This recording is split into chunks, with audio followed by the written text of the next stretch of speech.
ensuring that we have this platform within the Lions Den. So I'm sure you probably got a lot to say, but we only got a few minutes left. Well, first and foremost, it's an honor to be on your first show, your first project. It's always an honor to be with the Mayor Patterson. It's always an honor to be with the Legend Lays. I'm really happy that you've started this, and I already know what you're going to do, you know. And, you know, again, I wasn't here for the whole show, so I know what the topic is. So if y'all ask me a question, I can answer it. Black women and the vote. Oh, black women and the vote. Well, yeah, definitely. First off, everybody's vote counts. But definitely it makes sense logically for a black woman, you know, being a woman and being black. It's like that's the double fight right there. You know, to me, this man's world doesn't work. It's all a lie. Women create life. They're the makers of life. That makes them God to me.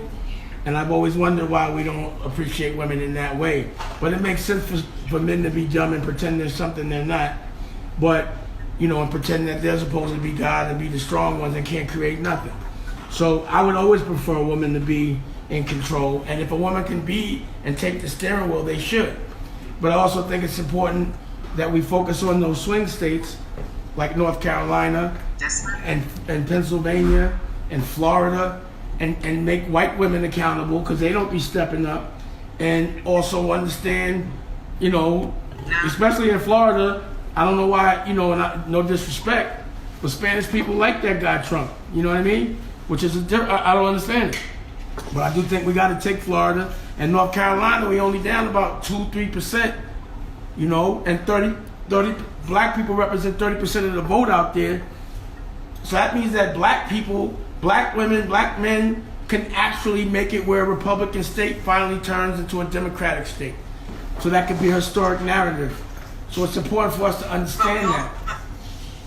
Yes, but there's a number of cultures and demographics of how they feel and how they don't feel about a number of politicians, legislators, judges, mayors, etc. So we're not necessarily pigeonholing or calling out one particular place. But what's important right now is that we are ensuring that we gotta step up or shut up. That's November 3rd. and then also knowing that, you know, we should take the election, but it don't mean everything gonna be all right. So we have to know that we have to take control of the narrative, because I don't care who the president is, I'm gonna get some money. Ain't nothing stopping me from me eating or my family. I don't care who the president is, you know. And I don't care if it's a recession, I'm gonna still get money. You know, I don't do what everybody else does, but I know what we need to do. It's a new world. The old world is over. Whoever's prepared for the old world is late. So I think this new narrative, the new story that should be told is us coming out on top. You know, we'll make people accountable on the other side. And look, we got Mayor Patterson got to be the governor, or at least the president at some point. It's inevitable. That was going to be my next question. You know? That was going to be my next question. Thank you. Hold on. My thing is, Mayor Sean, sister leader, sister lioness, once, you know, your terms, you know, if they are term limits, if they expire, what's next? I mean, look, that is something I definitely have to pray on. Governor! I never ever saw myself sitting in this place. I'm Governor. They will tell you I never saw myself sitting there. So I have not even finished my first year in this seat. So right now, you know, best preparation for your next job is to do a good job where you are. There's a lot of issues here in Mount Vernon that we need to focus on and turn around. So I'm not necessarily looking at the next. I'm looking at the now and taking care of it. I love that political answer right there. That's a good, not give too much away. You know, can't say so much. Honestly, talking to us. This us. So Dane, straight truth. One of my mentees, he's a county legislator. He's like in his mid-30s. He told me a few years ago, he said most people who are elected, the first thing that they're supposed to focus on is serving their constituents. The next thing that they're supposed to focus on is staying in office or their next office. He said, unfortunately, too many elected officials forget the first and only focus on the second. And so for me right now, I'm so focused on the first that if I do the first right, then re-election or the next level is not going to be a big question. But you have to do it the right way first. Well, can I say this? You know, Can I say we're this? playing for other stuff, but we got to get this done right. Can I say and this? Sometimes officials don't. You've been doing it right so far. And just logically speaking, if you do everything right, which you have been doing, the trajectory is the next level would be governor. So if you do this right, I believe it or not, I agree with Pop, because honestly, while I understand, and thank you, so to my boo thing, Anisha Jacko Duhaney, she said Jeremiah 29, verse 11, for I know the plans that I have for you. Plans to prosper you.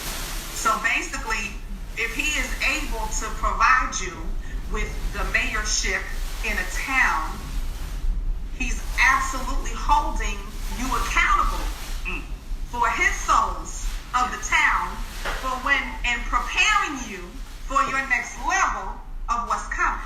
So I'm here to speak on behalf of the lionesses, the queen lionesses, the queens in training, and the present queens, to say there will be no sister shaming, because we will show up and show out to ensure that you are propelled to the next level, because God said so. You are anointed and appointed at this time and this moment to hear that. So just receive it. I receive it.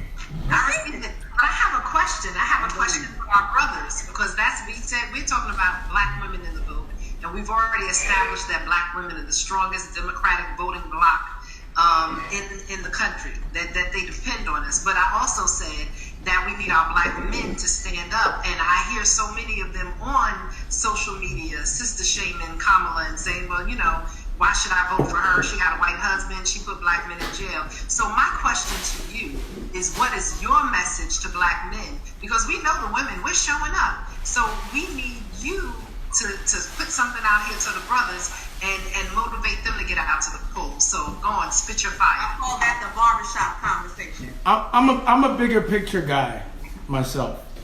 I don't care about the nickels. I'm about the weight. The mistakes she's made are nickels, small. But the way she can make up for it is weight. And the narrative of having a black woman as vice president trumps everything. The narrative of a little black... Exactly. The narrative of a young black girl knowing that she can do it because that woman did it.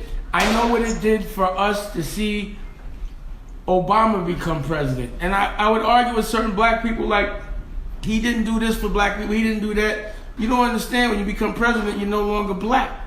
You have to just be the country. And if you look like you're leaning toward doing something for black people, there's a lot of people waiting to get on your ass. So you have to be strategic about how you help culture, to the extent that the culture doesn't even know. But at the end of the day, I know that when I was in school, I was taught that there could never be a black president from a teacher. Yes. So just the fact that I knew that it was possible, and that my daughter doesn't know life without a black president. After 4 years go by, everybody forgets what the president did anyway, unless you keep bringing it up. All that matters is the president in the future. But they are going to remember the last great president was black. You had Trump, and you had the Bushes before this, and they both killed their legacies.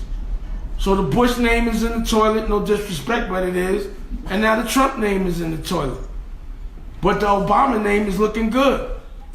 Yes. So to what Mayor Patterson was saying about the brothers getting out to the vote, a lot of brothers have issues with criminal records and stuff like that. They're not allowed to vote and all that stuff. But here's what they're doing in a lot of places. There are a lot of line standards that are making these longer. A lot of people are standing in line to sort of make the line 7 to 8 hours, and they're not even voting. They're just standing in line to sort of plug up the traffic. So listen, get out. The Republicans are out there protecting that voting station. So if you can't vote, get out there and protect it. The ones that can vote, vote. But the ones that can't vote for whatever their legal reasons are, get your out there and protect those lines so that we don't have the issue of people disenfranchising more black people from voting. Okay, and I just want to say that. And I just and also real quick, I just think, you know, we're programmed not to think that voting counts.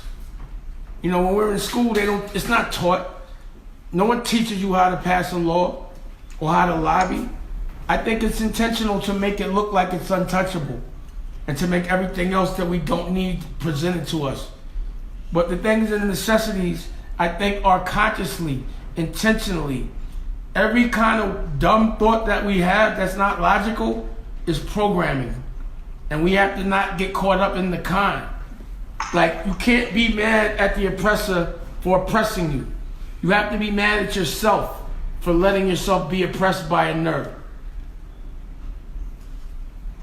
Yes. So thank you, Pop, and thank you, Unc. But of course, I just want to say shout out to my sister Lioness, my sister, my BFF, my boo. Thank you so much for being able to be here with us today and to spend so much time, because you know we asked for what you can give and you gave us just nothing but overflow, and that's always God's favor. So I just want to say thank you again, Mayor Sean.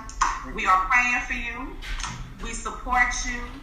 I'm not a Mount Vernon resident, but I am paying attention to everything that you are absolutely doing to support my fellow human beings and my queens and queens in training in Mount Vernon. And if somebody didn't tell you today, or even if they did tell you today, you are doing a fabulous job, and we appreciate you exactly where you are. And we can't wait to see what's going to happen after the fact when it's time for you to be elevated, because you were appointed and anointed this place, in this space, to know that the elevation is coming. So when somebody asks who chose you, you can tell them she ready. Oh, so good, so good. I want to say before we go, congratulations, Linus, congratulations, Lays, congratulations, OSG, on the launch of the Lion's Den. I know great things are going to come. OSG has been a blessing to me, and I look forward to what we're going to do in the future. But I'm glad for this new platform that you have, and please just let us know how we can support you going forward. We're going to be here in the cut, waiting to make a difference for you. So thank you so much. It was an honor and a pleasure. Please come through again. You never know. Man, you're home. So you know what it is. You never know. You're home. You know what it is. Yes, Right. you know that. Yes. So at this point, Congratulations. If you want another amazing video with the one and only Dame Dash, check it out right there next to me. I think you'll enjoy it. Continue to believe, and I'll see you there.